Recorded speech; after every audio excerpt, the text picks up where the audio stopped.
مکمل کر دی ہیں. ہم نے ایک 10 سال کا 2020 سے 2030 سے ایک پالیسی بنا دی ہے,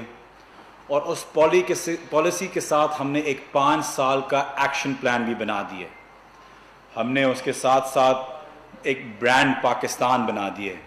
جیسے کہ آپ انڈیا میں دیکھتے ہیں انکریڈیبل انڈیا, ملیشیا میں دیکھتے ہیں ٹرولی ایشیا ملیشیا,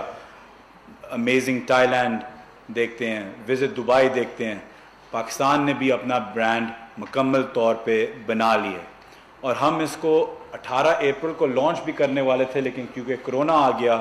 ہم ایک بہت بڑا لانچ کرنا چاہ رہے تھے اس کا انٹرنیشنلی اور نیشنلی, تو ہم نے روک دیا, اور ہم نے ابھی سوچا کہ انشاءاللہ اس سال کی آخر میں ہم اس کو لانچ کریں گے, اور نیشنلی بھی اور انٹرنیشنلی بھی کہ لوگ پاکستان کی خوبصورتی دیکھیں,